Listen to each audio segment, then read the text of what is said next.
Hello indie game fans, September was quite possibly the best month for indies in 2021, with a huge number of great games all coming out, but as always, I'm taking the time to highlight some smaller, interesting hidden gems which are a little bit out of the mainstream, but I do think will still be of interest to you.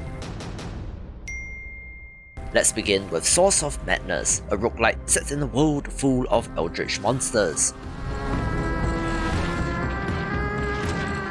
One of the unique selling points of this game is the art, not having the classic pixel art or hand-drawn look, but something more resembling Vigil the Longest Night, where you play as an acolyte trying to uncover the secrets of the land.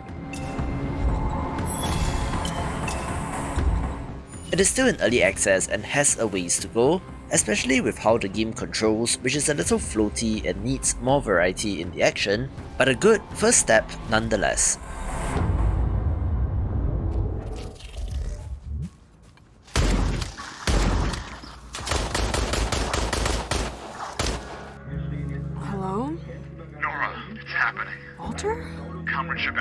Publicly said that the wall is open in a press conference just 1 hour ago. Wait, what? They closed down the office. The Stasi is already here. They're taking everything apart. I need to leave now.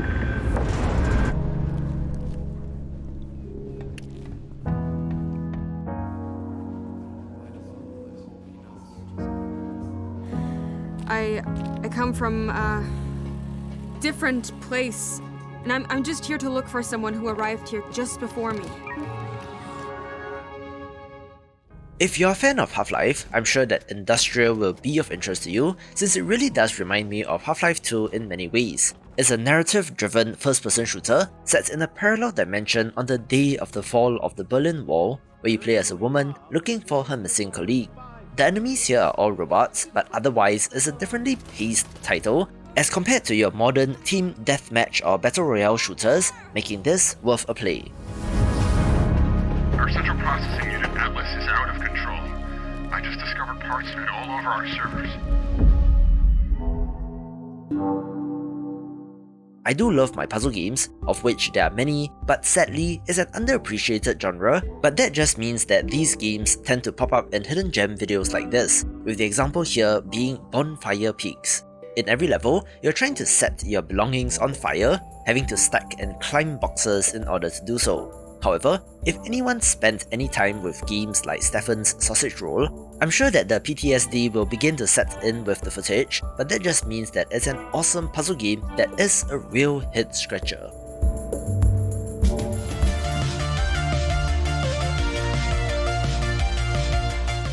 My soft spot for turn-based RPGs shows once again with Terrain of Magical Expertise, a JRPG with a fantastic look.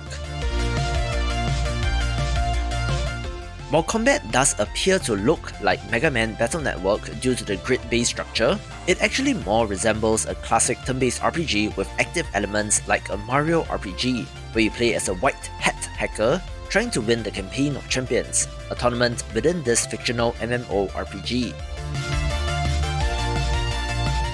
As such, it does give me vibes similar to Crosscode, but not the same type of action, and is actually based on an animated web series of the same name, but no prior knowledge of that is required to be able to enjoy this title.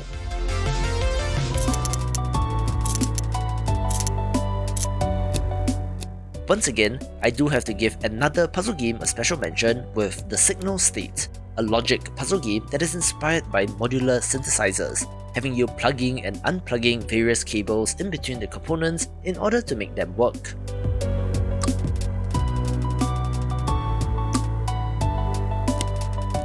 It certainly looks like a Zachtronics game, but it's not from that developer. But for being another mind-expanding title, do give this developer some support. If you love colony sims like RimWorld, where the villagers have a mind of their own, I'm sure that you'll be interested in Honey, I Joined the Cult, one that, as the name proposes, has you running and managing a cult. The main objective is to grow your base and influence, getting more faith, funds and followers, having to keep them happy by providing the necessary amenities. It's a little bit dark given the subject matter, but does have pretty good management systems, and what you're looking at here is the trailer of its first update, which is Halloween themed, coming about 6 weeks after launch, which is always a good sign for an early access title.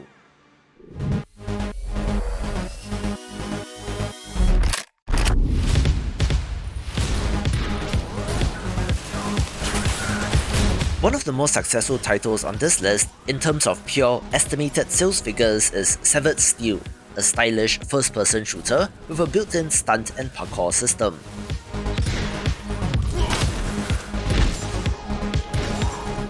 Having been described at some point in the marketing as a ballet of death, run, slide, jump, twirl, kick, punch and shoot your way through the levels, of course adding in plenty of bullet time, motion blurs and more.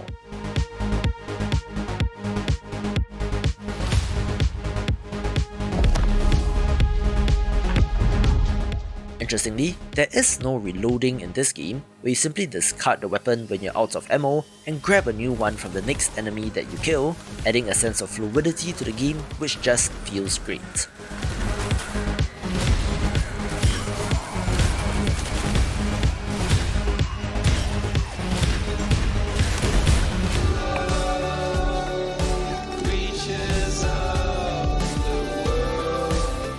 One of you in the comments did say that I should just admit that I love golf games, and in doing some reflection, I think that is true. Not the simulation games of the actual sport, but of the variety of clever ways that indie developers have played with this idea, with the example here being Golf Club Wasteland. This has you playing golf on Earth, which has been destroyed, where humanity's ultra-rich have escaped to Mars and venture back to Earth just to play golf. Oh, come on. It is perhaps a glimpse into our future in a macabre kind of way, but the pure atmosphere of this game through the use of the radio station is worth experiencing.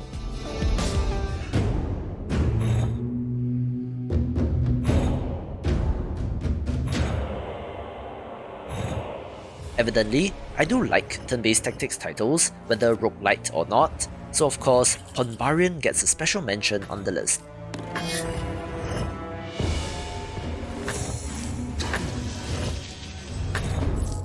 It has you moving your character around using chess piece movement rules, but your options are limited by the cards that you draw, adding a deck building element as well.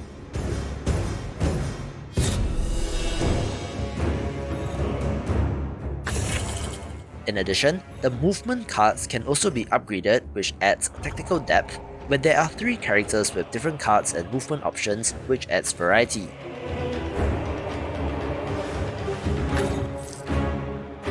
I love the simple, clean look as well, making this a title of interest.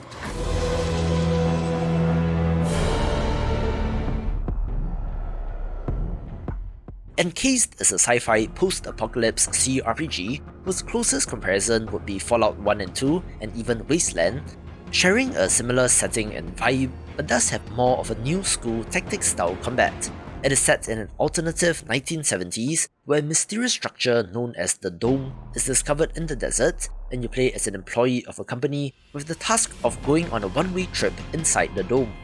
The CRPG space has had somewhat of a renaissance in recent years, kicked off with Obsidian RPGs like Pillars of Eternity, as well as the success of Divinity Original Sin, to the revival of Baldur's Gate 3, and of course, the indie mega hit Disco Elysium, where smaller titles like Atom RPG and Encased just shows that it's possible to find the audience if you make something great.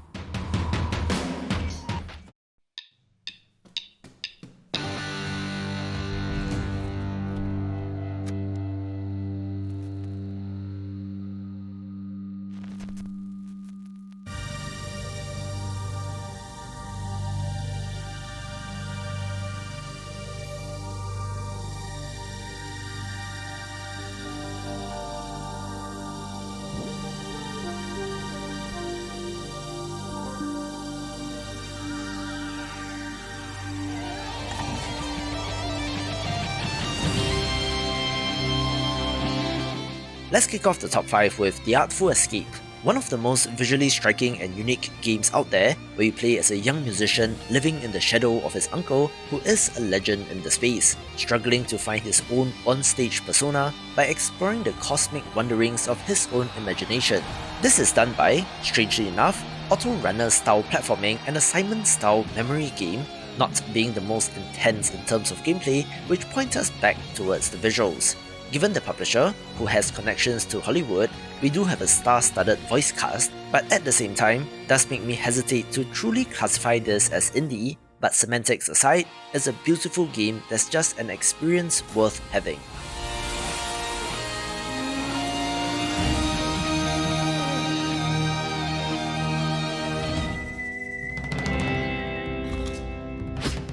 I love my roguelite deck builders as well, a subgenre that really took off after the success of Slay the Spire, where another game that's doing something different is The Amazing American Circus. Rather than direct combat per se, you're instead orchestrating a performance to wow and delight the crowd, using your troupe of performers. This comparison will be a weird one, but I do see some Darkest Dungeon DNA in this, especially with the different performers or hero characters that can level up, your circus or travelling wagon that can be upgraded, and the general flow of the game. But for managing to execute beautifully on the theme makes this worth a play.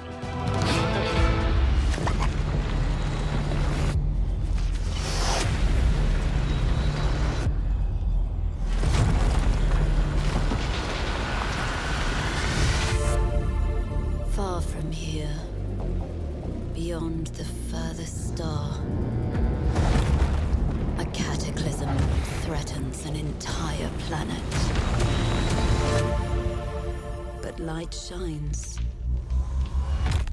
through the smallest of cracks. One of the reasons as to why I love indie games, or more generally, games from smaller teams, is that they can take very wild swings at making video games, often missing by a mile, but when they connect, the resulting experience can be fresh, weird, unique, and very interesting, case in point being The Eternal Cylinder, coming to us from developer Ace Team, best known for Xenoclash, Rock of Ages, and Soul Seraph. This is an adventure exploration game where you control a bunch of Cubert-like snouted creatures, scrambling across the landscape, avoiding enemies, eating, evolving, exploring, and solving puzzles as you scramble to get out of the way of the Eternal Cylinder, a massive rolling log that is flattening everything in its path. It's a little janky and weird, but like the Artful Escape, it's more about experiencing the world that has been created, from the variety in the environments to the very weird and grotesque creatures roaming the land. As such, while it's not the most polished title, or one with traditional feeling gameplay, this is nonetheless a very interesting title worth a look.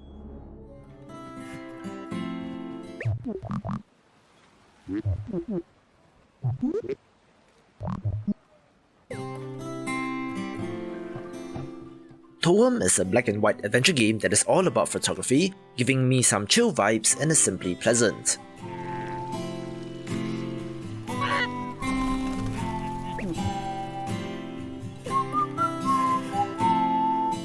You travel the world, taking pictures of things and creatures in the environment in order to help the various NPCs, getting the next collectible to allow you to progress further along.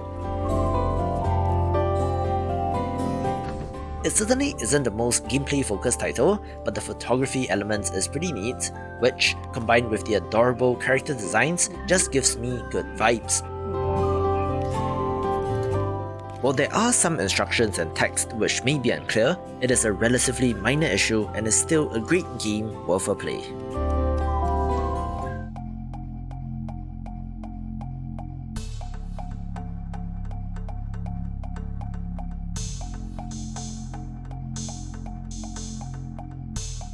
If you enjoy Zelda-style action-adventure games, certainly pick up Unsighted, but I do think that this has a little bit more in common with Hyper Light Drifter as well.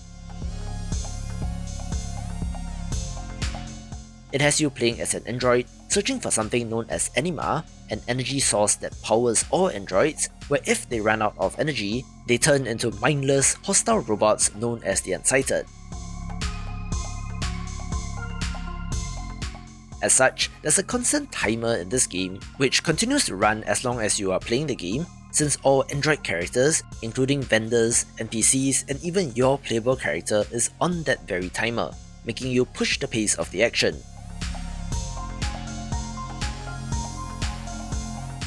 As such, the core gimmick gives it a different feel, but even as someone who hates timers in games, I did find this to be tolerable at the very least, and me being me, I do love the pixel art as well. For what is here, the number of reviews certainly do not reflect the quality, making this a textbook example of a hidden gem, taking the number 1 spot. For more action-adventure games, watch these videos and I will see you after the jump.